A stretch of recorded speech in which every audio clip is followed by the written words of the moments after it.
السلام علیکم۔ مراد نے منور اور نادر سے کہا، تم لوگ کیوں میرے بیٹے کے پیچھے پڑ گئے ہو؟ جب بابا جانی نے اسے خزانے کے سلسلے میں کچھ نہیں بتایا تو یہ کیوں سمجھ رہے ہو کہ میرا بیٹا ہمارے خلاف ڈھکی چھپی سازشیں کر رہا ہے؟ منور نے کہا، یقیناً کر رہا ہے۔ اب تو تم اور سلطان یقیناً ماریہ اور ارمان کی حمایت میں بولو گے، کیونکہ انہیں بابا جانی کی بھرپور حمایت حاصل ہے اور وہ ان پر اندھا اعتماد کر رہے ہیں۔ وہ ضرور انہیں پوشیدہ خزانے کا راز بتائیں گے یا شاید بتا چکے ہوں۔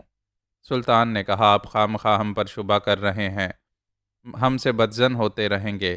یہ بات سمجھ میں آ گئی ہے کہ اب آپ ہم پر بھروسہ نہیں کریں گے اور نہ ہی ہمیں اس بات کی پرواہ ہے۔ چلیں مراد بھائی، اپنے بچوں کو یہاں سے لے کر چلیں۔ ہم کسی کے ساتھ تو میں کرنا نہیں چاہتے۔ نادر شاہ نے کہا، ہاں اب تو تم اتحاد توڑو گے۔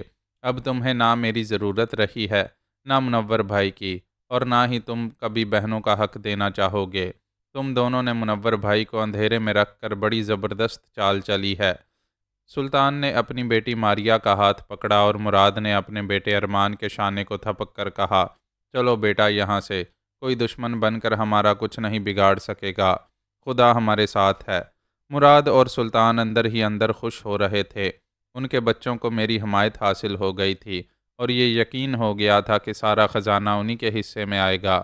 یہ اندازہ کیا جا سکتا تھا کہ ان لمحات میں منور غازی، نادر شاہ اور ان کے جوان بچے کس طرح انگاروں پر لوٹ رہے ہوں گے۔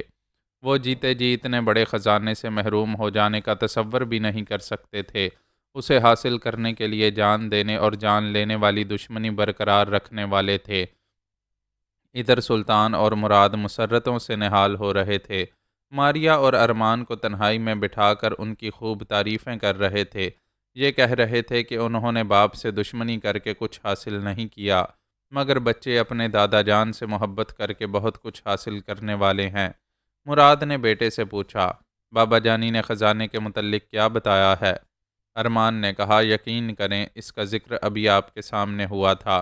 دادا جان نے ہم سے کبھی اس سلسلے میں کوئی بات نہیں کی۔ سلطان نے پوچھا، بابا جانی سے تم لوگوں کا رابطہ کس طرح رہا کرتا ہے؟ ارمان نے کہا، میں یہاں پچھلے کئی ماہ سے ہوں۔ ماریہ کے ذریعے دادا جان کی خیریت معلوم کرتا رہتا تھا۔ آج انہوں نے پہلی بار مجھے اپنے پاس بلایا ہے۔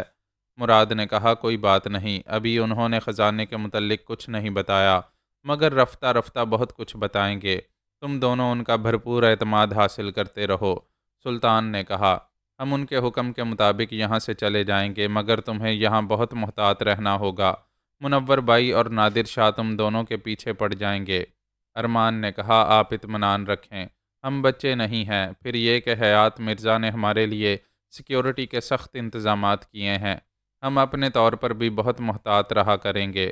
دیکھا جائے تو میرے حالات کچھ بہتر ہو رہے تھے۔ دشمن اولاد کی طرف سے جو خطرات تھے وہ کم سے کم ہو گئے تھے۔ انہوں نے میرے حکم کی تعمیل کی تھی، اپنی بیویوں اور بچوں کے ساتھ یورپ اور امریکہ کی رہائش گاہوں میں چلے گئے تھے۔ عارضی طور پر ہی صحیح، مجھے ان سے نجات مل گئی تھی، لیکن ان کی پچھلی عداوت مجھے بہت مہنگی پڑ رہی تھی۔ یکے بعد دیگرے دوسری بیماریاں مجھ پر حملے کرتی رہتی تھیں۔ میں جسمانی طور پر کمزور ہوتا چلا جا رہا تھا۔ تقریباً 8 ماہ گزر چکے تھے اور میں اب تک اس قابل نہیں ہوا تھا کہ اپنے بل پر اٹھ کر بیٹھ سکوں۔ بڑی مشکل سے پاؤں کو ایک ذرا سی حرکت دیتا تھا، اونچی آواز سے بول نہیں سکتا تھا، کسی کو ضرورت کے وقت بلا نہیں سکتا تھا۔ میرے ایک ہاتھ کے پاس کال بیل رکھی گئی تھی، اس کے بٹن پر پوری قوت سے ایک انگلی رکھتا تو کوئی نرس یا ملازم میری خدمت کے لیے دوڑا چلا آتا۔ بے حساب سونا، بے حساب مال و زر میرے کسی کام نہیں آ رہا تھا، بلکہ یہ دولت میرے لیے عذاب بن گئی تھی۔ میری تو بس ایک ہی آخری خواہش تھی کہ مجھے صحت اور توانائی حاصل ہو جائے۔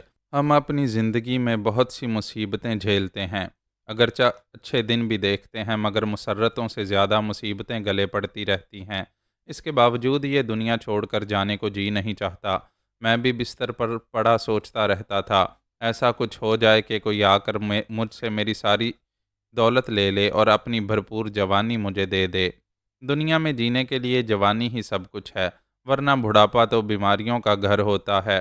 جوانی کو چبا ڈالنے کے بعد ہم پر مسلط ہو جاتا ہے۔ اگر یہ بڑھاپا مجھ پر حاوی نہ ہوتا تو کتنا اچھا ہوتا۔ کم از کم اتنا تو ہوتا کہ میں بے دست و پا ہو کر اس بستر پر پڑا نہ رہتا۔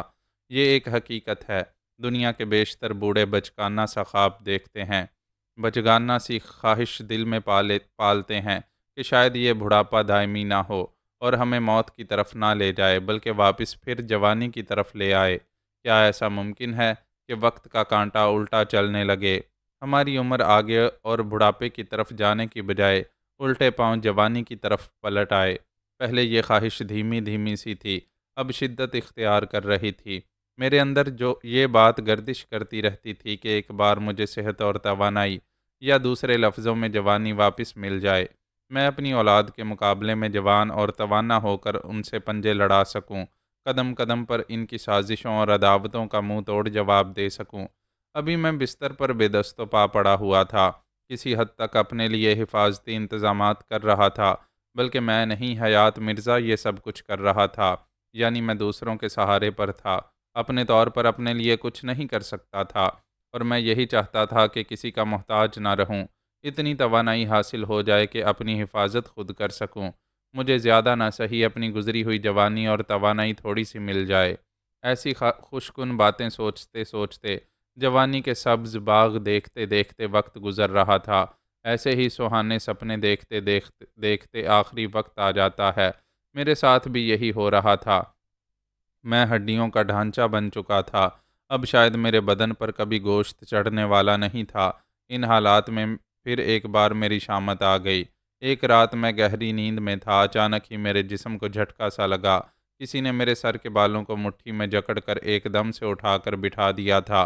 میں نے آنکھیں کھول کر دیکھا، میرے آس پاس جو لوگ تھے ان کے منہ پر ڈھاٹے بندھے ہوئے تھے، مجھے یوں لگ رہا تھا جیسے اب بھی نیند میں ہوں اور خواب دیکھ رہا ہوں، لیکن ان کی بے رحمی کے باعث جو تکلیف مجھے پہنچ رہی تھی، اس سے پتہ چل رہا تھا کہ شاید میرا وقت پورا ہو چکا ہے اور میرا کام تمام کیا جانے والا ہے۔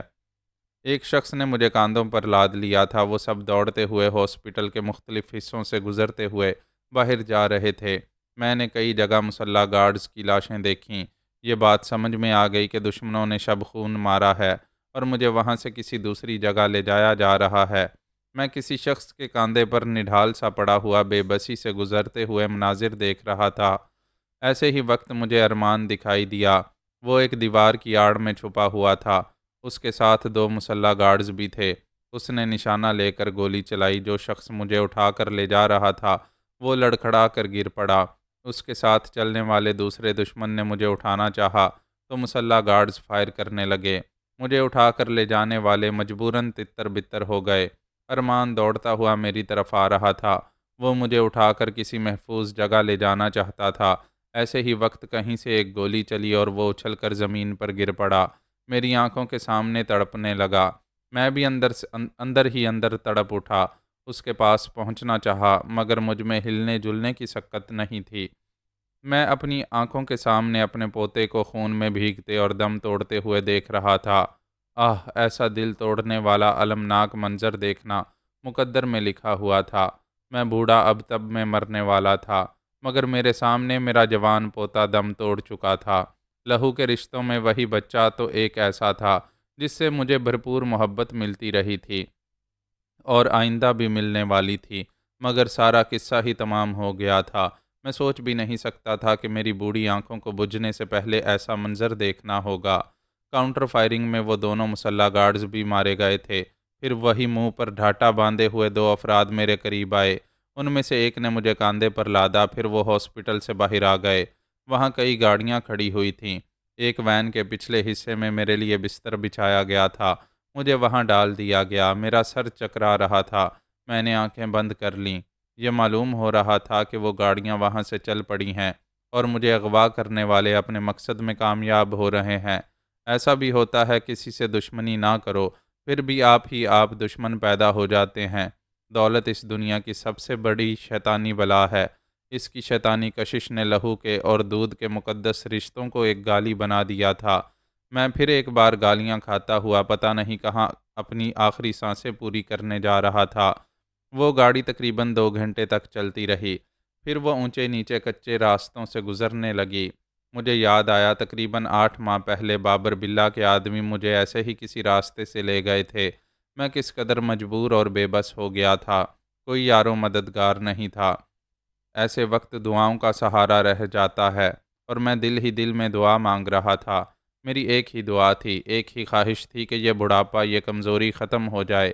میں مخالفین سے اچھی طرح نمٹنا جانتا ہوں، مگر نمٹنے کے لیے کچھ تو توانائی حاصل ہو۔ یا خدا مجھے توانائی دے۔ جوانی واپس نہیں آ سکتی، نہ آئے، یہ بڑھاپا ہی رہے، بال سفید رہیں، چہرے پر جھریاں پڑی رہیں، میں ہڈیوں کا ڈھانچہ بنا رہوں، کوئی بات نہیں، مگر اس بڑھاپے میں کچھ تو صحت مندی اور توانائی حاصل ہو۔ مگر افسوس، یہ سب سوچنے کی باتیں تھیں، محض خیالی اڑان تھی۔ جو لوگ کمزور ہوتے ہیں، کچھ کر نہیں پاتے، وہ اسی طرح شہزور بن جانے کے خواب دیکھتے رہتے ہیں۔ وہ گاڑی ایک جگہ رک گئی، شاید منزل آ گئی تھی۔ کچھ لوگوں کی آوازیں سنائی دے رہی تھیں، الفاظ واضح نہیں تھے۔ پھر میں جس وین میں پڑا ہوا تھا اس کا پچھلا حصہ کھل گیا۔ ایک شخص نے میری ٹانگیں پکڑ کر مجھے باہر کی طرف کھینچا، دوسرے نے مجھے اٹھا کر کاندھے پر لاد لیا۔ میں نے دیکھا وہاں سے 20-25 گز کے فاصلے پر وسیع و عریض مکان کی چار دیواری تھی۔ وہ لوگ مجھے اسی طرف لے جا رہے تھے۔ ایسے وقت اچانک ہی چاروں طرف سے فائرنگ ہونے لگی۔ درختوں اور جھاڑیوں کے پیچھے چھپے ہوئے لوگ فائر کر رہے تھے۔ مجھے اغوا کرنے والے گھبرا کر ادھر سے ادھر بھاگنے لگے۔ میں نے حیات مرزا کی آواز سنی۔ وہ چیختے ہوئے کہہ رہا تھا، غازی صاحب فکر نہ کریں، ہم آ گئے ہیں۔ حیات مرزا کی آواز سن کر میری جان میں جان آئی۔ ایسا حوصلہ پیدا ہوا کہ میں دشمن کے کاندھے سے اچھل کر تیر کی طرح اپنے جان نثار معتمد خاص تک پہنچ جانا چاہتا تھا، مگر جسم میں جان نہ ہو، کمزوری غالب ہو تو حوصلہ کام نہیں آتا۔ میں صرف سوچ کر رہ گیا۔ جو مجھے کاندھے پر لاد کر لے جا رہا تھا اس سے الگ نہ ہو سکا۔ وہ اور اس کے ساتھی جوابی فائرنگ کرتے ہوئے اس مکان تک پہنچنا چاہتے تھے۔ ایسے ہی وقت مجھے یوں لگا جیسے اچانک توانائی حاصل ہو گئی ہے۔ میں ایک جھٹکا کھا کر اس کے کاندھے سے الگ ہو گیا۔ بعد میں پتہ چلا کہ یوں الگ ہونے میں نہ میری توانائی تھی اور نہ حوصلہ تھا۔ جو شخص مجھے اٹھا کر لے جا رہا تھا اسے گولی لگی تھی اور وہ لڑکھڑا کر گر پڑا تھا۔ میں اس سے الگ ہو کر زمین پر لڑھکتا ہوا ایک چھوٹے سے گڑھے میں گرا تھا۔ گرنے کے باعث میری ہڈیاں چٹکنے لگی تھیں۔ میں تکلیف کی شدت سے کراہنے لگا۔ یوں لگ رہا تھا اب تب میں یا تو مر جاؤں گا یا بے ہوش ہو جاؤں گا۔ ایسا اکثر دیکھنے میں آیا ہے کہ جو ہم سوچتے نہیں ہیں وہ ہو جاتا ہے۔ آج سے 8 ماہ پہلے میں ٹھیک اسی گڑھے میں آ کر گرا تھا۔ پھر میرے ایک دشمن نے مجھے آ دبوچا تھا۔ ایسے وقت میرے ایک ہاتھ کی انگلیاں اس کی انگلیوں میں پھنسی ہوئی تھیں۔ ہم گویا پنجہ لڑا رہے تھے۔ ایسے وقت اور 2-4 دشمن آ گئے تھے اور مجھے وہاں سے گھسیٹ کر لے گئے تھے۔ اس وقت میں یہ نہیں جانتا تھا کہ پنجہ لڑانے کے باعث میرے ہاتھ کی انگلی سے وہ چاندی کی انگوٹھی نکل کر وہاں گر پڑی تھی، اور یہ حیرت کی بات تھی کہ وہ اب تک اسی گھڑے میں تھی۔ تقریباً نصف انگوٹھی مٹی میں دھنسی ہوئی تھی، نصف باہر کی طرف جھلک رہی تھی۔ میری ہڈیاں پھوڑے کی طرح دکھ رہی تھیں، لیکن اس پر نظر پڑتے ہی میں ایک دم سے ساری تکلیفیں بھول گیا۔ دیدے پھاڑ کر اس انگوٹھی کو دیکھنے لگا، بڑی حیرانی سے لرزنے لگا۔ میرا ایک ہاتھ بھی لرز رہا تھا۔ کمزوری ایسی تھی کہ فوراً ہی اسے چھو نہیں سکتا تھا۔ یا خدا مجھے توانائی دے۔ میں اب تک توانائی بھی مانگتا رہا اور جوانی بھی مانگتا رہا۔ اب صرف اتنا چاہتا ہوں کہ اس انگوٹھی کو چھو لوں، پکڑ لوں، پہن لوں، ہاں کسی طرح پہن لوں۔ لاوا سٹون دینے والے بزرگ نے کہا تھا کہ اسے گم نہیں ہونا چاہیے، اس کی گم شدگی نحوست لائے گی، اور میں پچھلے 8 ماہ سے دیکھ رہا تھا کہ اس انگوٹھی سے محروم ہونے کے بعد کیسے کیسے بدترین حالات سے گزرتا رہا ہوں۔ میرا ہاتھ اس کے قریب تھا۔ میں گہری گہری سانسیں لیتے ہوئے اپنی تمام تر توانائیوں کو سمیٹ کر ایک جھٹکے سے انگوٹھی کی طرف پہنچنا اور اسے اپنی گرفت میں لینا چاہتا تھا، لیکن ایسا نہیں ہو رہا تھا۔ میرا ہاتھ چیونٹی کی چال کی طرح آہستہ آہستہ اس طرف گھسٹ رہا تھا۔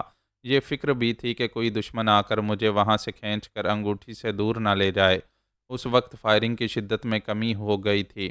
ایک دوسرے پر گولیاں چلانے والے یا تو زخمی ہو گئے تھے یا مارے گئے تھے۔ جو بچ گئے تھے وہ محتاط رہ کر مخالفین پر غالب آنے کی کوششیں کر رہے تھے۔ میں نے پھر ایک بار حیات مرزا کی آواز سنی۔ اس بار وہ تکلیف سے کراہتے ہوئے کہہ رہا تھا، غازی صاحب میں آپ کو دیکھ رہا ہوں، اس وقت جہاں ہیں وہیں پڑے رہیں، میرے آدمی آپ تک ضرور پہنچیں گے اور آپ کو یہاں سے بخیریت لے جائیں گے۔ حیات مرزا کی آواز سے اندازہ ہو رہا تھا کہ وہ زخمی ہو گیا ہے، پتہ نہیں کس حال میں تھا اور کہاں چھپا ہوا تھا۔ میرے اندر سوال پیدا ہوا، کیا بدنصیبی پھر میرا مقدر بن جائے گی؟ میں انگوٹھی تک پہنچ نہیں پاؤں گا، جبکہ یہ مجھ سے 4 یا 5 انچ کے فاصلے پر ہے۔ کیا انسان اس قدر بے بس بھی ہو سکتا ہے کہ 2 4 انچ کا فاصلہ طے نہیں کر پاتا؟ میرے ساتھ تو یہی ہو رہا تھا، اور ایسا لگ رہا تھا میں اس انگوٹھی تک کبھی پہنچ نہیں پاؤں گا۔ پھر میرے حالات نے سمجھایا کہ انتہائی مایوسی کے عالم میں بھی خدا پر بھروسہ رکھنا چاہیے۔ اچانک ہی قدرتی حالات کچھ سے کچھ ہو جاتے ہیں، اور پھر یہی ہوا۔ اچانک ہی کوئی مجھ پر آ گرا، اس کے گرتے ہی میرے ہاتھ کو جھٹکا پہنچا اور میری پوری ہتھیلی اس انگوٹھی پر آ گئی۔ میں نے اسی لمحے مٹھی بند کر لی۔ پتہ نہیں کتنی مٹی میری مٹھی میں آ گئی تھی۔ میں اس انگوٹھی کی سختی کو محسوس کر رہا تھا۔ یہ یقین ہو گیا تھا کہ وہ میری گرفت میں ہے اور میں اسے حاصل کر چکا ہوں۔ مجھ پر گرنے والے نے مجھے کھینچ کر اس گھڑے سے نکالا۔ 2 مزید افراد رینگتے ہوئے اور ادھر ادھر فائر کرتے ہوئے میرے قریب آ گئے تھے۔ وہ سب نہ تو اٹھ کر بیٹھ سکتے تھے، نہ کھڑے ہو سکتے تھے۔ اگر ایسا کرتے تو کہیں سے بھی آنے والی اندھی گولی انہیں ابدی نیند سلا سکتی تھی۔ اس لیے وہ سب زمین پر اوندے پڑے ہوئے تھے اور مجھے آہستہ آہستہ کھینچتے ہوئے اس مکان کی طرف لے جا رہے تھے۔ ان لمحات میں میرا پورا وجود، میری پوری زندگی اس ایک مٹھی میں تھی۔ وہ لوگ مجھے کھردری زمین پر گھسیٹ کر لے جا رہے تھے۔ میں تکلیف کی شدت سے بے حال ہو رہا تھا، اس کے باوجود اس کوشش میں تھا کہ میری وہ مٹھی پاجامے کی جیب میں چلی جائے۔ بزرگ نے کہا تھا کہ جب تک وہ پتھر میرے پاس رہے گا، تب تک میرے اعصاب کبھی کمزور نہیں ہوں گے۔ مجھ میں اس قدر قوت ارادی پیدا ہوگی کہ میں بیماری کے دوران خود ہی اپنا مسیحا بن جایا کروں گا۔ تھوڑی دیر بعد ہی میری قوت ارادی نے کام دکھایا۔ میری مٹھی پاجامے کی جیب میں چلی گئی اور وہ انگوٹھی وہاں پہنچ کر محفوظ ہو گئی۔ میں نے خدا کا شکر ادا کیا۔ یہ محسوس کرنے لگا کہ زمین پر گھسیٹے جانے کے باوجود تکلیف تو بہت ہو رہی ہے، مگر مجھ میں برداشت کرنے کی قوت بھی پیدا ہو رہی ہے۔ یہ امید، یہ حوصلہ پیدا ہو رہا تھا کہ میں موت سے اور موت بن کر آنے والوں سے نمٹ سکوں گا۔ وہ میرا کچھ نہیں بگاڑ سکیں گے۔ شاید مجھے راہ نجات ملنے والی ہے، رہائی کی کوئی صورت نکلنے والی ہے۔ اور وہاں بھی ایسے کچھ آثار پیدا ہو رہے تھے۔ اس وقت 3 افراد مجھے اپنے ساتھ گھسیٹ کر لے جانے کی کوششوں میں مصروف تھے۔ ایسے ہی وقت ان میں سے 2 افراد گولیوں کی زد میں آ کر بے جان ہو گئے۔ مجھے گھسیٹ کر لے جانے والوں کو موت گھسیٹ کر لے گئی۔ اب صرف ایک شخص رہ گیا تھا، میرے قریب ہی زمین پر اوندے منہ پڑا ہوا تھا۔ میرے آس پاس جو مردہ پڑے ہوئے تھے، ان کے ہتھیاروں تک میں بآسانی پہنچ سکتا تھا، مگر افسوس خود کو اس قابل نہیں سمجھ رہا تھا۔ ایک ذرا ہاتھ پاؤں ہلا سکتا تھا، لیکن ان سے کوئی کام نہیں لے سکتا تھا۔ ہتھیار تو بہت بھاری ہوتے ہیں، میں ایک تنکا پکڑ کر اٹھانے کے قابل نہیں تھا۔ ایسے وقت فائرنگ کی 2 آوازیں سنائی دیں۔ سناٹے میں دور تک چیخیں گونجتی گئیں، پھر خاموشی چھا گئی۔ یوں لگ رہا تھا جیسے ایک دوسرے پر فائر کرنے والے مارے گئے ہیں، یا زخمی پڑے ہیں، یا پھر وہاں سے بھاگ گئے ہیں۔ ایسے وقت میں نے حیات مرزا کی آواز سنی، غازی صاحب۔ میں نے زمین پر لیٹے ہی لیٹے سر کو ایک طرف گھما کر دیکھا۔ حیات مرزا اس مکان کی ایک دیوار کے پیچھے سے لڑکھڑاتا ہوا سامنے آیا تھا۔ وہ لہو سے تر بتر تھا، اس کے ہاتھ سے گن چھوٹ گئی تھی۔ وہ آگے پیچھے ڈگمگاتے ہوئے مجھے دیکھ رہا تھا۔ میں اس کی حالت دیکھ کر تڑپ گیا۔ خدایا، میں کیا کروں؟ میں تو اپنی جگہ سے ہل بھی نہیں سکتا تھا اور دل تڑپ رہا تھا۔ میں اس کے پاس پہنچ کر اسے سہارا نہیں دے سکتا تھا۔ ہماری محبت سے اور ہمدردانہ جذبات سے کچھ نہیں ہوتا۔ ایسے سنگین حالات میں توانائی اور زور جوانی لازمی ہوتی ہے۔ ہمیں بڑھاپے میں کچوکے دیتی ہے کہ جتنا بھی تڑپتے رہو، اپنا سر پیٹتے رہو، کچھ نہیں کر پاؤ گے۔ اپنوں کو مرتے ہوئے دیکھو گے، پھر خود ٹھنڈے پڑ جاؤ گے۔ حیات مرزا زخموں سے چور تھا، آگے پیچھے ڈگمگا رہا تھا۔ پھر وہ دھپ کی آواز کے ساتھ اوندے منہ گر پڑا۔ ایسا گرا کہ وہاں سے ہل نہ سکا۔ میں انتظار کر رہا تھا کہ شاید وہ سر اٹھا کر مجھے دیکھے، میں اشارے سے کچھ کہہ سکوں گا، مگر ایسا کچھ نہیں ہوا۔ 1 منٹ، 2 منٹ، 10 منٹ، پھر 20 منٹ گزر گئے۔ اس کے ساکت جسم نے سمجھا دیا کہ وہ جانثار مجھ پر قربان ہو چکا ہے۔ حالات بڑے دل شکن تھے۔ ایسی بھی کیا بدنصیبی ہے، پہلے میرا پوتا ارمان اور اب میرا مشیر معتمد خاص حیات مرزا میری آنکھوں کے سامنے دم توڑ چکا تھا۔ مجھ سے محبت کرنے والے، آئندہ میرے کام آنے والے، ہمیشہ کے لیے کام آ چکے تھے۔ اتنی بڑی دنیا میں اب ایسا کوئی نہیں رہا تھا جس پر میں اعتماد کر سکتا اور اسے فخر سے اپنا کہہ سکتا۔ کوئی نہیں تھا، کوئی نہیں تھا۔ اب میری باری تھی۔ میں اپنی موت کا مزہ چکھنے کے لیے تنہا رہ گیا تھا۔ خاموشی، گہری خاموشی، دور تک سناٹا چھایا ہوا تھا۔ نہ اب گولی چلنے کی آواز آ رہی تھی اور نہ ہی کسی کے قدموں کی آہٹ سنائی دے رہی تھی۔ یقیناً موت سبھی کو پچھاڑ کر جا چکی تھی۔ صرف میں زندہ تھا اور میرے پاس اوندے منہ پڑا ہوا شخص سہما ہوا سا سانسیں لے رہا تھا۔ اس کے دل میں یہ خوف سمایا ہوا تھا کہ وہاں سے گھسٹتا ہوا مکان کے اندر جائے گا تو اسے بھی کہیں سے گولی آ کر لگے گی۔ اس نے میری طرف جھک کر کہا، میں تمہیں یہاں سے نہیں لے جا سکوں گا۔ خود ہی اس مکان کے اندر جانے کی کوشش کرو، نہیں تو مارے جاؤ گے۔ میں نے اسے خالی خالی نظروں سے دیکھا۔ میری حالت بتا رہی تھی کہ میں ہلنے جلنے کے قابل نہیں ہوں۔ اس نے کہا، کوشش کرو، میں بھی تمہارے ساتھ اندر چلوں گا۔ میں نے ایک بار پلک جھپکائی، پھر اٹک اٹک کر کہا، ہم دونوں کو یہیں مرنا ہے۔ اس نے غصے سے کہا، بکواس مت کرو، یہاں سے گھسٹتے ہوئے چلو، ہمیں معلوم ہونا چاہیے کوئی دشمن ہماری طاق میں چھپا ہوا ہے یا نہیں۔ میں نے دیدے گھما کر مکان کی طرف دیکھتے ہوئے کہا، نہ میں خود یہاں آیا ہوں اور نہ ہی آگے جاؤں گا، میں یہاں سے واپس جانے والا ہوں۔ وہ بولا، تمہارا تو باپ بھی واپس نہیں جا سکے گا، ابھی ایک ہاتھ پڑے گا تو اٹھ کر مکان کے اندر بھاگو گے۔ اس نے مجھے مارنے کے لیے ایک ہاتھ اٹھایا۔ وہ میرے منہ پر گھونسا مارنا چاہتا تھا مگر مار نہ سکا۔ ٹھائیں کی آواز کے ساتھ ہی ایک گولی اس کے قریب سے سنسناتی ہوئی گزری۔ وہ چیخ پڑا، پھر اوندے منہ ہو کر گہری گہری سانسیں لینے لگا۔ اسی وقت پھر ایک بار گولی چلنے کی آواز سنائی دی۔ دور کہیں کوئی چیخ مار کر خاموش ہو گیا تھا۔ گہرا سناٹا چھا گیا تھا۔ ایسی سچویشن تھی کہ نہ آگے کہیں جا سکتے تھے اور نہ جہاں تھے وہاں خیریت سے رہ سکتے تھے۔ پھر کوئی گولی ہماری طرف آ سکتی تھی۔ یہ سمجھ میں نہیں آ رہا تھا کہ ہم کب تک وہاں مردوں کی طرح بے حس و حرکت پڑے رہیں گے۔ وہ میرے قریب اوندے منہ پڑا ہوا تھا۔ اس کے فون سے کالنگ ٹون سنائی دے رہی تھی۔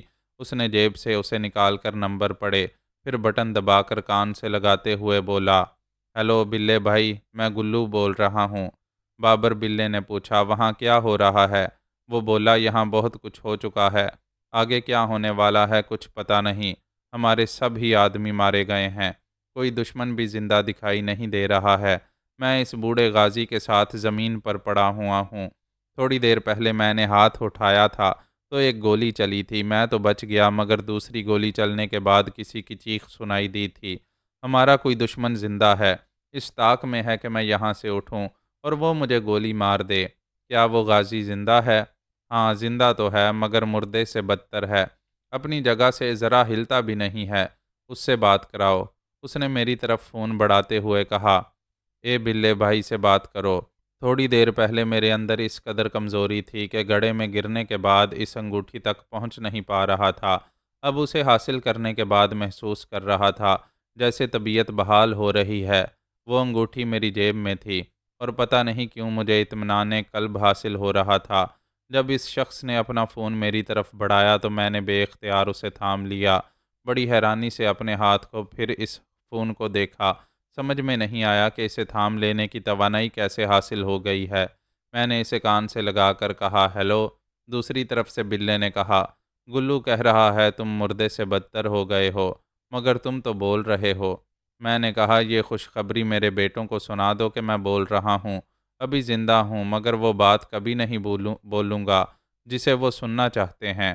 ابھی تمہارا کوئی بیٹا میرے پاس نہیں ہے مگر ہاں کوئی ہے جو تم سے بات کرنا چاہتا ہے، یہ لو بات کرو۔ چند لمحوں تک خاموشی چھائی رہی، پھر ایک آواز ریگ مال کی طرح جیسے کانوں کو چھیلتی ہوئی سنائی دی، ہیلو غازی، کیا مجھے آواز سے پہچان رہے ہو؟ وہ میری طرح سونے کا بیوپاری تھا بلکہ اسمگلر تھا۔ میں نے کہا، تم بڑبولے ہو؟ وہ ہنستے ہوئے بولا، ہاں میں ہوں، سری واستو بڑبولا، تمہارا حساب چکانے ممبئی سے یہاں آیا ہوں۔ میں نے تمہیں وارننگ دی تھی کہ اپنے دھندے کو پاکستان اور دبئی تک محدود رکھو، انڈیا کا رخ کبھی نہ کرنا، مگر تم نے مہاراشٹر میں اپنا مال پہنچا کر مجھے بہت نقصان پہنچایا تھا۔ آج وہ نقصان پورا کرنے آیا ہوں۔ تمہارے اور بھی کئی دشمن ہیں، جب انہیں پتہ چلے گا کہ تم ایسے بدترین حالات سے گزر رہے ہو تو وہ بھی تمہارے پیچھے پڑ جائیں گے۔ میرے بیٹے کیا کم تھے جو تم دشمنی کے لیے آ گئے؟ تمہارے پیچھے اور چلے آئیں گے۔ ایسے وقت یہی کہوں گا، مشکلیں اتنی پڑیں مجھ پر کہ آساں ہو گئیں۔ کیا یہ بتانا چاہو گے کہ مہاراشٹر کے رہنے والے ہو؟ یہاں بلے کو کیسے جانتے ہو؟ وہ ہنستے ہوئے بولا، تمہارے بیٹے منور نے جان پہچان کرائی ہے۔ بڑا لائق بیٹا ہے تمہارا۔ تمہارے معاملے میں اس بیچارے کی دال نہیں گل رہی تھی۔ آخر گلانے کے لیے مجھ سے دوستی اور سمجھوتا کیا ہے۔ تم اس کے لیے کیا کر سکو گے؟ ابھی تو کچھ کہہ نہیں سکتا، کیا کروں گا؟ مگر اس کے ذریعے زبردست معلومات حاصل کر رہا ہوں۔ تم نے خزانہ کہیں دبا کر رکھا ہے، بہت پہنچے ہوئے ہو، یقیناً اس سے بھی زیادہ مال کہیں چھپا کر رکھا ہوگا۔ وہ ہنستے ہوئے بولا، سونا ہماری تمہاری کمزوری ہے، اس کے بغیر ہم سونا چاہیں تو نیند نہیں آتی۔ میری تو نیند اڑ گئی ہے۔ مجھے یقین ہے میں تمہارے چھپے ہوئے خزانے تک ضرور پہنچوں گا اور اپنا نقصان بھاری سود سمیت پورا کروں گا۔ پتہ نہیں تم کیا کرو گے اور میری تقدیر میرے ساتھ کیا کرنے والی ہے۔ کیا ابھی منور سے بات کراؤ گے؟ اس نے کہا، منور غازی اس میدان جنگ میں تھا جہاں تم ابھی بے یار و مددگار پڑے ہوئے ہو۔ وہ وہاں سے بھاگ کر یہاں آیا ہے، یہ لو بات کرو۔ تھوڑی دیر بعد اس کی آواز سنائی دی، ہیلو بابا جانی۔ میں نے کہا، تھو ہے تم پر ذلیل کمینے، تم نے مجھے ہاسپٹل سے اغوا کرانے کے لیے میرے پوتے ارمان کی زندگی چھین لی، میرے جانثار حیات مرزا کو موت کے گھاٹ اتار دیا۔ میں تمہیں کبھی معاف نہیں کروں گا، یہ تو میں جانتا ہوں۔ آپ نے مجھے نہ پہلے کبھی معاف کیا ہے، نہ آئندہ کبھی کریں گے۔ خواہ مخواہ اس خزانے پر سانپ بنے بیٹھے ہیں، اپنی جان عذاب میں ڈالتے رہتے ہیں۔ میری بات مان لیں، اپنا سب کچھ میرے حوالے کر دیں، پھر دیکھیں آپ کا بڑھاپا بڑے ہی آرام و سکون سے گزرے گا۔ مجھے اس بات کی خوشی ہے کہ تم لوگوں کی جوانی آرام اور سکون سے نہیں گزر رہی۔ ذرا سوچو اور سمجھو، اب تک مجھے مصائب میں مبتلا کر کے کیا حاصل کرتے رہے ہو؟ آج بھی اغوا کر کے کیا حاصل کیا ہے؟ مجھے یہاں پھینک کر بھاگ گئے ہوئے ہو۔ اتنی ہمت نہیں ہے کہ یہاں آ کر مجھے کسی دوسری جگہ لے جا سکو۔ میں آپ کو آسانی سے نہیں چھوڑوں گا، وہاں سے ضرور لے جاؤں گا۔ ابھی ہم حالات کا جائزہ لے رہے ہیں۔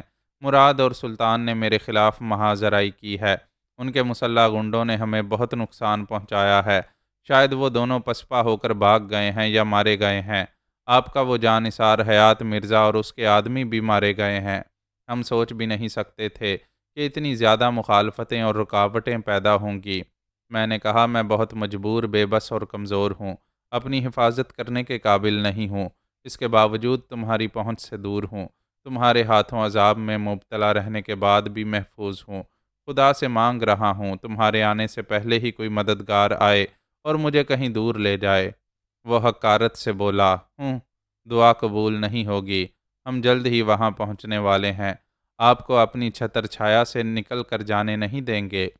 میں نے فون کو کان سے ہٹایا، میرے پاس لیٹے ہوئے شخص نے اسے لیا، پھر کان سے لگا کر بولا، ہیلو، میں یہاں اکیلا ہوں، کب تک زمین پر پڑا اس کی نگرانی کرتا رہوں گا؟ دوسری طرف سے کہا گیا، حوصلہ رکھو، تم اکیلے ہو مگر وہاں کوئی تمہارا دشمن نہیں ہے، ہم جلد سے جلد پہنچنے کی کوشش کریں گے۔ وہ باتیں کر رہے تھے اور میں چاروں شانے چت پڑا کھلے آسمان کو تک رہا تھا۔ یہ سوچ کر حیرانی اور خوشی ہو رہی تھی کہ میں اپنے ہاتھوں کو حرکت دینے لگا تھا۔ اتنی جان آ گئی تھی کہ میں نے انگوٹھی کو پاجامے کی جیب میں رکھا تھا اور فون کو تھام کر کان سے لگا کر دیر تک باتیں کی تھیں۔ میرے دل نے کہا، انگوٹھی ملتے ہی مجھے توانائی حاصل ہو رہی ہے، یہ بلا شبہ میرے لیے مبارک ہے۔ اب شاید حالات بہتر ہونے والے ہیں، مجھے وہ انگوٹھی پہن لینی چاہیے۔ میں نے اپنے ایک ہاتھ کو آہستہ آہستہ حرکت دی، اسے پاجامے کی جیب کے قریب لایا۔ ایسے وقت کمزوری اور تھکاوٹ محسوس کر رہا تھا۔ دل ہی دل میں کہہ رہا تھا، یا اللہ، کیا مجھے اس بڑھاپے اور کمزوری سے نجات نہیں ملے گی؟ میرا ہاتھ جیب کے اندر پہنچ گیا، انگوٹھی میری انگلیوں کی گرفت میں آ گئی۔ میں نہیں چاہتا تھا کہ وہ باہر نکل کر ادھر ادھر کہیں گر جائے، لہٰذا جیب کے اندر ہی اسے ایک انگلی میں پہننے کی کوشش کرنے لگا۔ اسے پہن لینا مشکل نہیں تھا، پہلے جیسی صحت اور جسامت نہیں رہی تھی۔ میں تو ہڈیوں کا ڈھانچہ بن چکا تھا، انگلیاں اتنی پتلی پتلی تھیں کہ انگوٹھی ایک انگلی میں آنے کے بعد پھر باہر نکل سکتی تھی۔ میں نے اسے پہن کر مٹھی بند کر لی۔ آئندہ بھول سے بھی انگلی سیدھی ہوتی تو وہ کہیں گر سکتی تھی، میں پھر اس سے محروم ہو سکتا تھا۔ صرف ایک انگوٹھی پہننے سے ایسی تھکن، ایسی کمزوری محسوس ہو رہی تھی، اور میں اس بری طرح سے ہانپ رہا تھا جیسے پہاڑ کاٹ کر دودھ کی نہر نکالتا رہا ہوں۔ میرے پاس لیٹے ہوئے شخص نے سر گھما کر پاجامے کی طرف دیکھا، پھر پوچھا، تم جیب کے اندر کیا کر رہے ہو؟ میں نے آہستہ آہستہ اپنا ہاتھ جیب سے باہر نکال لیا، میری مٹھی بند تھی۔ اس نے پوچھا، اس میں کیا ہے؟ میں نے کہا، کچھ نہیں ہے۔ وہ بولا، اسے کھولو۔ میں نے انکار میں سر ہلایا۔ وہ میرے ہاتھ کی طرف جھک کر دونوں ہاتھوں سے مٹھی کھولنا چاہتا تھا۔ میں نے اسے اور سختی سے بند کر لیا۔ میں انگوٹھی والی انگلی سیدھی نہیں کرنا چاہتا تھا، اور وہ سمجھ رہا تھا میں کچھ چھپا رہا ہوں۔ میں نے کہا، ہاتھ چھوڑو، میں مٹھی کھول رہا ہوں۔ اس نے گرفت ڈھیلی کی۔ میں نے مٹھی کو پوری طرح کھول کر اس کے سامنے کیا، پھر فوراً ہی مٹھی بند کر لی۔ اس نے پوچھا، یہ انگوٹھی کیسی ہے؟ میں نے کہا، جیسی بھی ہے میری ہے، خدا کے لیے میرا پیچھا چھوڑو۔ وہ میری انگلی سے اسے نکالنا چاہتا تھا، بند مٹھی کو کھولنے کے لیے زور لگانے لگا۔ پتہ نہیں میرے اندر اتنی قوت کیسے آ گئی کہ پانچوں انگلیاں سختی سے مڑی ہوئی تھیں، وہ انہیں سیدھا نہیں کر پا رہا تھا۔ پھر وہی 8 ماہ پہلے والا منظر تھا۔ میں اس گڑھے کے قریب ایک دشمن سے پنجہ لڑا رہا تھا، ایسے ہی وقت وہ انگوٹھی انگلی سے نکل کر وہاں گر پڑی تھی۔ اب میری کوشش تھی میں مٹھی نہ کھولوں، اس سے پنجہ نہ لڑاؤں، انگوٹھی کو انگلی سے نکل کر گرنے نہ دوں۔ میں ہانپ رہا تھا اور سوچ رہا تھا، اے میرے پروردگار، سچ مچ مجھے توانائی مل رہی ہے، تو مجھ پر مہربان ہو رہا ہے۔ دشمن میرے مقابلے میں تگڑا ہے، لیکن میری مٹھی کھول نہیں پا رہا ہے۔ ایسے وقت میرا حوصلہ بڑھ رہا تھا اور وہ جھنجھلا رہا تھا۔ آخر اس نے ریوالور نکال کر میری مٹھی کا نشانہ لیتے ہوئے کہا، اسے کھولو، ورنہ گولی لگتے ہی یہ کھل جائے گی۔ میں نے دوسرے ہاتھ سے اس کے ریوالور والے ہاتھ کو پکڑ لیا۔ ہمارے چاروں ہاتھ ایک دوسرے سے زور آزمائی کرنے لگے۔ زور لگانے کے دوران ہم آہستہ آہستہ اٹھ کر بیٹھ گئے۔ اس کی انگلی ٹریگر پر تھی۔ ریوالور کی نال کبھی اس کی طرف جا رہی تھی، کبھی میری طرف آ رہی تھی۔ موت فیصلہ نہیں کر پا رہی تھی کہ اسے کس طرف جانا چاہیے۔ وہ حیران ہو رہا تھا، اب تک یہ دیکھتا رہا تھا کہ میں ہلنے جلنے کے بھی قابل نہیں تھا، لیکن اب ایک شہزور کی طرح اس سے مقابلہ کر رہا تھا، نہ اسے مٹھی کھولنے دے رہا تھا اور نہ ہی ریوالور چلانے کا موقع دے رہا تھا۔ بہرحال اسے چلنا تو تھا، انگلی ٹریگر پر جمی ہوئی تھی۔ آخرکار وہ دب گئی۔ ٹھائیں کی آواز سناٹے میں دور تک گونجتی ہوئی گئی۔ پھر ہم دونوں ہی زمین پر گر پڑے۔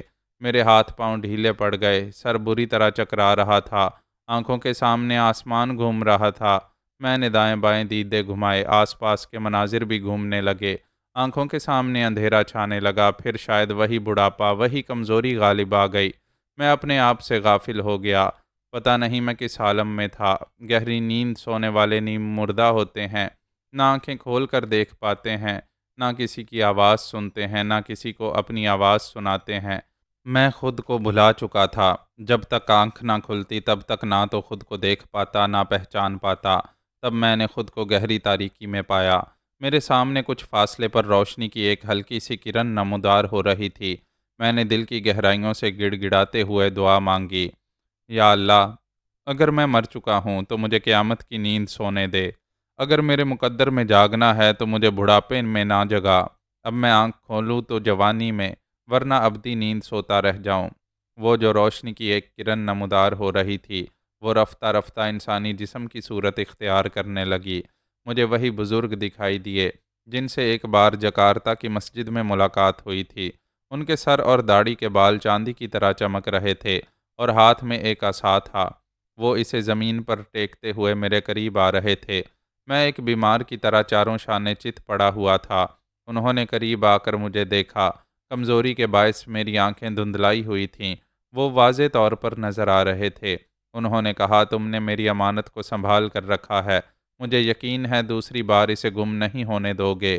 چلو اٹھو، آؤ میرے ساتھ۔ وہ اب تک کئی بار خوابوں میں آ چکے تھے، اکثر اشاروں سے مجھے اپنے پیچھے چلنے کو کہتے تھے۔ انہوں نے عصا کو زمین پر مارتے ہوئے کہا، اٹھو۔ میرے جسم کو ایک جھٹکا سا لگا، میں ایک دم سے اٹھ کر بیٹھ گیا، مگر اب بھی کمزوری تھی۔ انہوں نے اپنا عصا میرے شانے پر رکھا۔ میں بے اختیار آہستہ آہستہ اٹھ کر کھڑا ہو گیا۔ انہوں نے کہا، یہ عصا کیا ہے؟ بڑھاپے میں جب کمر جھک جاتی ہے، انسان چلنے پھرنے کے قابل نہیں رہتا، تب وہ ایک لاٹھی کے سہارے چلتا ہے۔ لیکن میں بوڑھا اور کمزور نہیں ہوں، لہٰذا یہ لاٹھی نہیں ہے، سہارا ہے، نیک اعمال کا سہارا۔ انہوں نے اپنے عصا کو زمین پر ٹیک کر کہا، تمہاری مرادیں پوری ہوں گی اگر تمہارے اعمال نیک ہوں گے۔ دراصل انسان جوانی میں ایسی خرمستیاں، ایسے گناہ اور ایسی نادانیاں کرتا ہے کہ رفتہ رفتہ ٹوٹتا پھوٹتا چلا جاتا ہے، جس کے نتیجے میں جسمانی طور پر کمزور ہو جاتا ہے، کمر جھکنے لگتی ہے، پھر سر پکڑ کر روتا ہے کہ بوڑھا اور کمزور ہو گیا ہے۔ میں ان کی باتیں توجہ سے سن رہا تھا۔ وہ کہہ رہے تھے، ہماری دنیا میں ایسے بوڑھے ہیں جو 100 برس گزارنے کے بعد بھی سینہ تان کر چلتے ہیں، بیماریاں اور کمزوریاں ان پر غالب نہیں آتیں، وہ بڑھاپے میں بھی جوان دکھائی دیتے ہیں، کیونکہ جوانی میں بھی ان کے ہاتھ میں یہ عصا رہتا تھا۔ یہ نیک اعمال کا عصا انہیں گمراہ ہونے، لڑکھڑانے اور گرنے نہیں دیتا تھا۔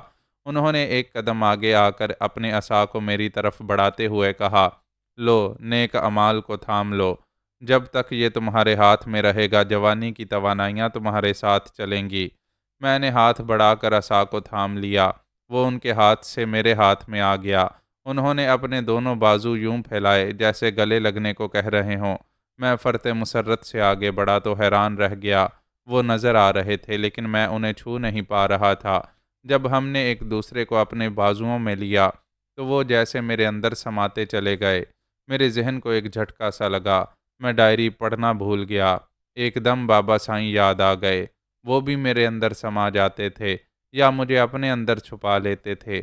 ایک بار اسی طرح چھپا کر مجھے دشمنوں کی نظروں سے اوجھل کر دیا تھا۔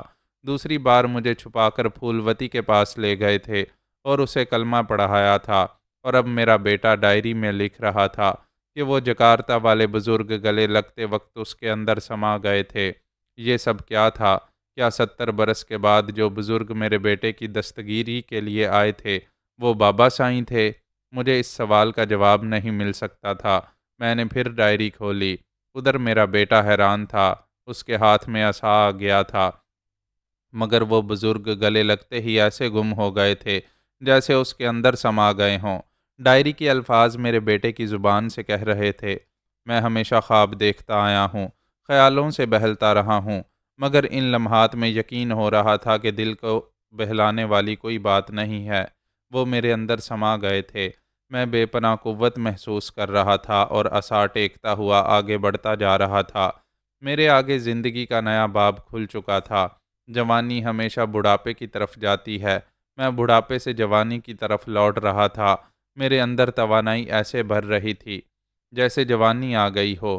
کھنڈر کو محل بنایا جا سکتا ہے، تباہ و برباد ہونے والی قوم دوبارہ منظم ہو کر قوت اور اقتدار حاصل کر لیتی ہے۔ اسے نشاط ثانیہ کہتے ہیں۔ میرا بھی یہی ماجرا تھا۔ میں از سر نو زندگی شروع کر رہا تھا۔ ادھر وہ تمام مخالفین وہاں پہنچ گئے تھے۔ منور غازی، نادر شاہ، بابر بلا اور سری واستو بڑبولا سب ہی مجھے تلاش کر رہے تھے۔ وہاں دور دور تک لاشیں پڑی ہوئی تھیں۔ میں زندہ تو کیا، مردہ بھی نہیں مل رہا تھا۔ جس گڑھے میں مجھے انگوٹھی ملی تھی وہاں وہ شخص مردہ پڑا ہوا تھا جس نے آخری بار مجھ سے ہاتھا پائی کی تھی اور اپنے ہی ریوالور سے مارا گیا تھا۔ وہاں کوئی انہیں کچھ بتانے والا نہیں تھا کہ ایک بوڑھا اور بیمار جو ہلنے جلنے کے قابل نہیں تھا، وہ آپ کہاں گم ہو گیا ہے۔ میرے خلاف واردات کرانے والے مشکل میں پڑ گئے تھے۔ انہوں نے سوچا تھا کہ پہلے کی طرح مجھے بابر بلے کے خفیہ اڈے میں پہنچا کر اپنا مقصد حاصل کرنے تک چھپا کر رکھا جائے گا، لیکن حیات مرزا جیسے میرے کئی جانثاروں نے جان پر کھیل کر ان کے لیے مشکلات پیدا کر دی تھیں۔ وہاں زبردست کاؤنٹر فائرنگ ہوتی رہی تھی جس کے نتیجے میں 15 افراد مارے گئے تھے، 2 زخمی پڑے ہوئے تھے، اپنی جگہ سے اٹھنے کے قابل نہیں تھے، ورنہ دوسرے ساتھیوں کی طرح وہ بھی فرار ہو جاتے۔ وہ دونوں زخمی میرے دشمن نہیں تھے، محض زیر خرید اعلی کار تھے۔ ایک دن میں ہزاروں روپے کمانے کی خاطر میری تباہی اور بربادی کے لیے وہاں پہنچے تھے، لیکن اب خود برباد ہو رہے تھے۔ بابر کے آدمی اس خفیہ اڈے والے مکان میں جا کر فوری طبی امداد کا سامان لے آئے تھے، ان زخمیوں کی مرہم پٹی کر رہے تھے۔ بلے نے ان سے پوچھا، وہ بڈھا غازی کہاں ہے؟ وہ دونوں سر اٹھا کر دور اس مکان کی طرف دیکھنے لگے جہاں میں بے بسی سے ان سب کے رحم و کرم پر پڑا ہوا تھا۔ اب انہیں نظر نہیں آ رہا تھا۔ ایک نے کہا، تم لوگوں کے آنے سے پہلے میں نے سر اٹھا کر دیکھا تھا، وہ ادھر پڑا ہوا تھا، شاید مکان کے اندر گیا ہوگا۔ بلے نے کہا، ہم مکان کے اندر اور باہر دیکھ چکے ہیں، وہ خود کہیں جانے کے قابل نہیں تھا، پھر یہاں سے کیسے جا سکتا ہے؟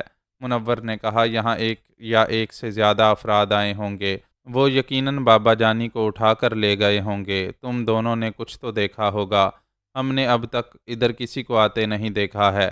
انڈیا سے آنے والے اسمگلر سری واستو بڑبولے نے کہا، یہ کیسے ہو سکتا ہے؟ کوئی تو یہاں آیا ہوگا، اسے کاندھے پر اٹھا کر لے گیا ہوگا اور اس کے لیے گاڑی بھی لایا ہوگا۔ ایک زخمی نے کہا، شاید ایسا ہوا ہو، مگر ہمیں نہ تو گاڑی نظر آئی اور نہ ہی کوئی بندہ دکھائی دیا۔ میرے داماد نادر شاہ نے کہا، یہ کیا بکواس کر رہے ہو؟ انہیں لے جانے کے لیے بندے آئے، گاڑی آئی اور تمہیں کچھ نظر نہیں آیا؟ کیا تم اندھے ہو گئے تھے؟ ایک نے کہا، زخم سے ٹیسیں اٹھ رہی تھیں، میں آنکھیں بند کیے پڑا تھا۔ دوسرے نے کہا، میرا سر چکرا رہا تھا، اب بھی سمجھ میں نہیں آ رہا کہ کیا دیکھ رہا ہوں، کیا سمجھ رہا ہوں اور کیا بول رہا ہوں۔ منور، نادر، بلا اور سری واستو ان سے طرح طرح کے سوالات کر رہے تھے، لیکن انہیں خاطر خواہ جواب نہیں مل رہا تھا۔ یہی بات سمجھ میں آ رہی تھی کہ میرے کچھ حمایتی اور وفادار مجھے وہاں سے لے گئے ہیں۔ بلے نے جھنجھلا کر دور تک پڑی ہوئی لاشوں کو دیکھا، پھر کہا، میرا یہ اڈا اب خفیہ نہیں رہے گا، پولیس والے میرے پیچھے پڑ جائیں گے۔ منور نے کہا، پولیس سے نمٹنا اور انہیں جھاگ کی طرح بٹھا دینا تم بھی جانتے ہو اور ہم بھی جانتے ہیں۔ ابھی بابا جانی کی گمشدگی کو اہمیت دو، ہم اپنے مقصد میں ناکام ہو گئے ہیں۔ اگر وہ زندہ سلامت کسی محفوظ جگہ پہنچ جائیں گے تو ہمارے گلے کا پھندہ بن جائیں گے۔ بلے نے ہاتھ نچا کر کہا، تمہارے نہیں، میرے گلے کا پھندہ بن جائے گا۔ میں اس بڈھے کو پہلی بار اغوا کر کے یہاں لایا تھا، تب اس کی یادداشت ٹھیک تھی، وہ مجھے اچھی طرح پہچانتا ہے۔ آج بھی اسے اغوا کیا گیا تھا اور اس سے پہلے اس کی یادداشت واپس آ گئی تھی، وہ سب سے پہلے میرے خلاف قانونی کارروائی کرے گا۔ نادر شاہ نے کہا، تم حکمران جماعت کی سرپرستی میں رہتے ہو، قانون کے محافظ تمہارا کچھ نہیں بگاڑ پائیں گے، اگر دکھاوے کے لیے مقدمہ بازی ہوگی تو اس کے اخراجات ہم برداشت کریں گے۔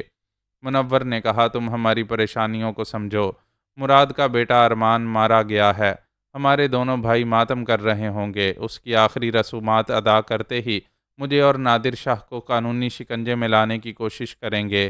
سری واستو نے جھنجھلا کر کہا، تمہارا باپ ہم سبھی کے لیے مصیبت بننے والا ہے، مجھے پولیس کی نظروں میں نہیں آنا چاہیے۔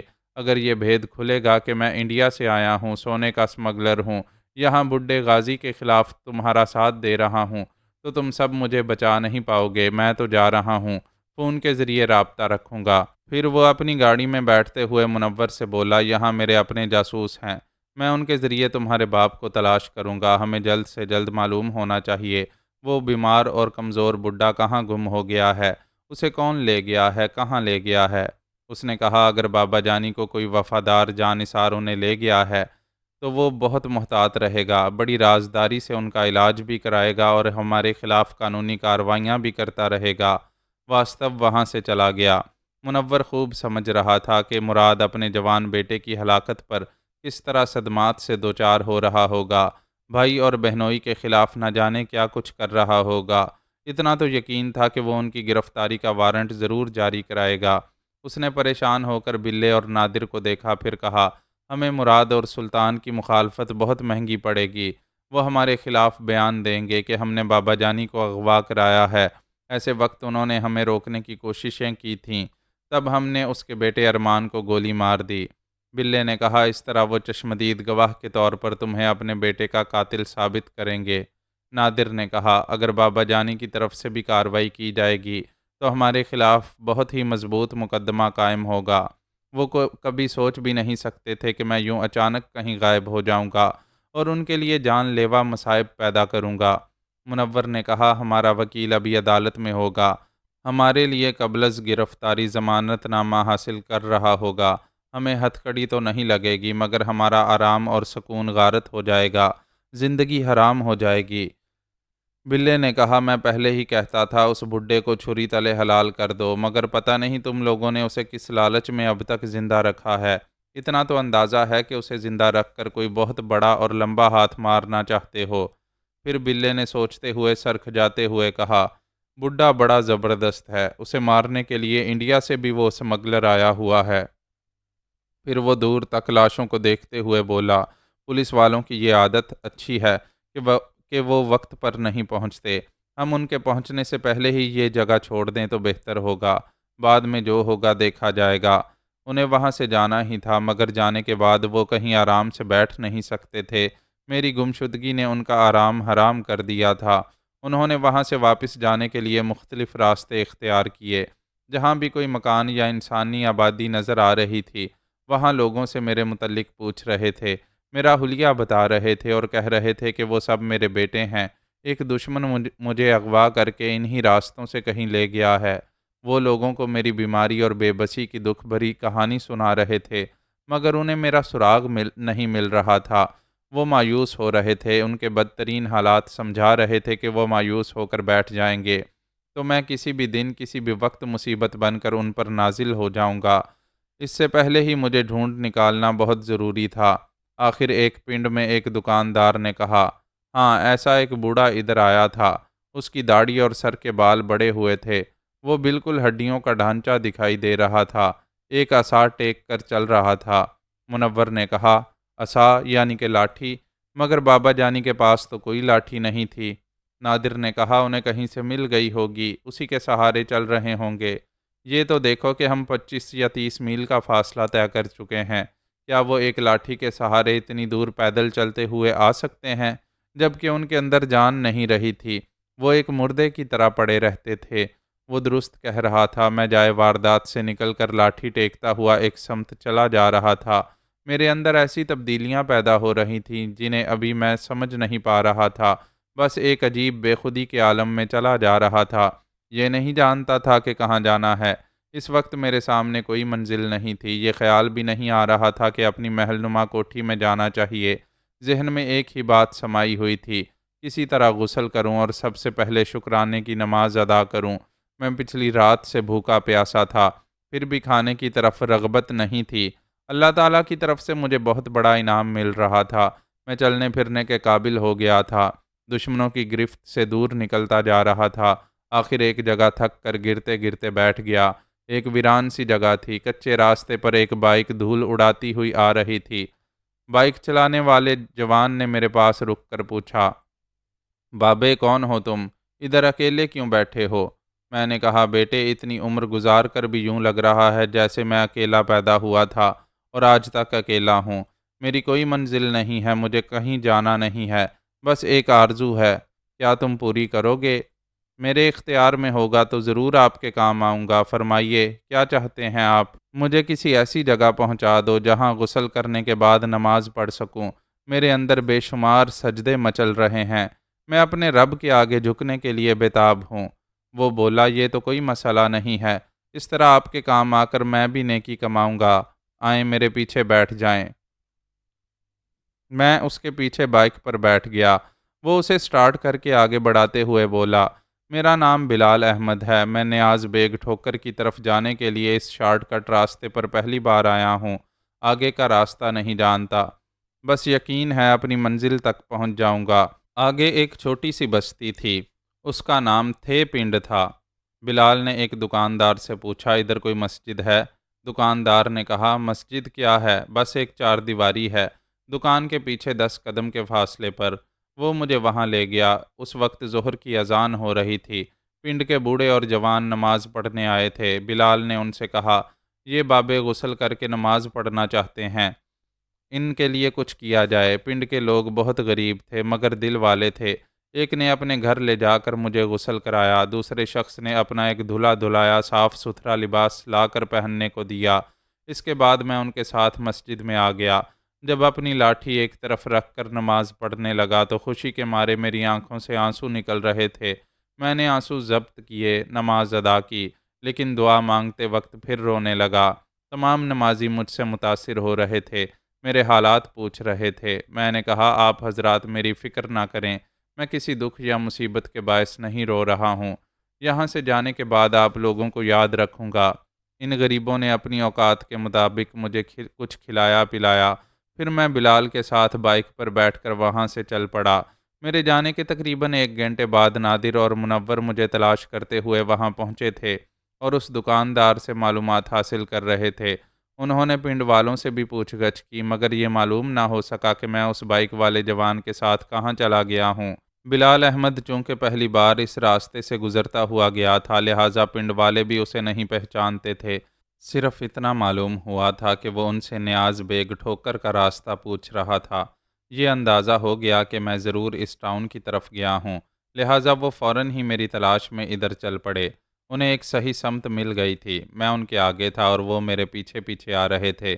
میں ان سے 1 گھنٹہ پہلے نیاز بیگ ٹھوکر پہنچ گیا تھا۔ یہ ان کی بدنصیبی تھی کہ میرا سراغ پا لینے کے باوجود وہ مجھ تک پہنچ نہ سکے۔ کچے راستے پر ان کی گاڑی کا ایک پہیہ پنکچر ہو گیا تھا اور ان کے پاس کوئی فاضل پہیہ نہیں تھا۔ اس ویرانے میں نہ کوئی کاریگر مل سکتا تھا اور نہ ادھر سے کوئی گاڑی گزر رہی تھی۔ انہیں اس ٹاؤن تک پہنچنے کے لیے تقریباً 25 کلومیٹر پیدل سفر کرنا پڑا۔ بلال کے 2 بڑے بھائی تھے، ایک کا نام جمال احمد اور دوسرے کا نام کمال احمد تھا۔ وہ تینوں بھائی اپنی بیویوں اور بچوں کے ساتھ ایک وسیع و عریض کوٹھی میں رہتے تھے۔ اس کی 3 بہنیں بھی تھیں، جو بیاہنے کے بعد اپنے اپنے گھروں کی ہو گئی تھیں۔ میرے اپنے فیملی ممبر بھی اتنے ہی تھے، 3 بیٹے اور 3 بیٹیاں، جن میں سے ایک بیٹی اور 2 داماد مارے گئے تھے۔ میرے تمام بے مروت اور لالچی بچوں نے خاندان کا شرازہ بکھیر دیا تھا۔ میں ان کا باپ اور سرپرست ہو کر در بدر کی ٹھوکریں کھا رہا تھا۔ اس کے برعکس بلال کے گھر میں محبت، مروت، نیکی اور شرافت دیکھ رہا تھا۔ انہوں نے اپنے بوڑھے باپ کو سر آنکھوں پر بٹھا کر رکھا تھا۔ چونکہ تینوں بیٹے سعادت مند اور فرما بردار تھے، اس لیے تینوں بہویں بھی بوڑھے سسر کے آگے سر جھکاتی تھیں، دن رات اس کی خدمت میں لگی رہتی تھیں۔ اس بوڑھے خوش نصیب کا نام نہال احمد تھا۔ یہ اپنے اپنے نصیب کی بات ہوتی ہے، کسی کو فرما بردار اولاد نصیب ہوتی ہے اور کسی کو نافرمان اولاد سے زخم پر زخم کھانے پڑتے ہیں۔ میں نے اس خوش نصیب بوڑھے نہال احمد سے ملاقات کی۔ اس سے باتیں کرنے کے دوران کہا، امیر کبیر گھرانوں میں دولت اور جائیداد کی تقسیم پر جھگڑے ہوتے ہیں، باپ اور بیٹوں کے درمیان اختلافات پیدا ہو جاتے ہیں، ایک دوسرے کو دولت اور جائیداد سے محروم کر دینے کی سازشیں ہوتی رہتی ہیں، مگر تمہارے خاندان میں ایسی کوئی بات نہیں ہے۔ اولاد کا خون سفید نہیں ہے، سب ہی تمہارے سامنے تعظیم سے سر جھکاتے ہیں۔ نہال احمد نے کہا، ہم نہیں جانتے ہمارا کون سا بیٹا کھوٹا ہے اور کون سا کھرا۔ سب ایک جیسے نہیں ہوتے، کوئی محبت کرنے والا ہوتا ہے، کوئی اپنے اندر کینہ پالتا ہے۔ اولاد کو اپنے قابو میں رکھنے کا ایک سیدھا سا راستہ یہ ہے کہ اپنی زندگی بھر کی کمائی ہوئی دولت اور جائیداد کو صرف اپنے ہی نام رکھا جائے۔ جو لوگ اپنے بیٹوں کو کاروبار سونپ دیتے ہیں، انہیں مختار کل بنا دیتے ہیں، ان کا بڑھاپا بڑا ہی عبرتناک ہوتا ہے۔ میں نے نہال کو یہ نہیں بتایا کہ میرا بڑھاپا کس قدر عبرتناک ہو چکا ہے اور میں کم ظرف اولاد کی ٹھوکریں کھاتا ہوا ٹھوکر نیاز بیگ کی اس عالی شان کوٹھی میں پہنچا ہوا ہوں۔ میں نے کہا، تم نے اپنی اولاد کو اپنی کمائی کا ایک تنکا بھی نہیں دیا ہے، لیکن تمہاری وفات کے بعد دولت اور جائیداد کے سلسلے میں یہ سب آپس میں لڑتے جھگڑتے رہیں گے۔ اس نے کہا، میں نے انصاف کا تقاضا پورا کرنے کے لیے وصیت لکھ دی ہے، جھگڑا نہیں ہونا چاہیے۔ اس کے بعد بھی یہ ایک دوسرے سے زیادہ چھیننے جھپٹنے کے لیے خون کے رشتوں کو پانی کریں تو کرتے رہیں۔ میں تو اپنا بڑھاپا آرام اور سکون سے گزار کر جا چکا ہوں گا، باقی رہنے والے اپنے اعمال کے مطابق میٹھا پھل کھائیں گے یا پھر کڑوا۔ کیا ہماری دنیا میں ایسی سعادت مند اولاد نہیں ہے جس پر ہم آنکھیں بند کر کے بھروسہ کر سکیں؟ یقیناً ہوگی۔ ہماری دنیا میں سب کچھ ہے تو پھر نیک اور سعادت مند اولاد بھی ضرور ہوگی، لیکن میرے بچے ایسے ہیں یا نہیں، انہیں آزمانے کا حوصلہ مجھ میں نہیں ہے۔ میں نے ایک گہری سانس لی۔ مجھ میں آزمانے کا حوصلہ تھا، اس لیے میں نے ایسا کیا اور اب اس کے نتائج بھگت رہا ہوں۔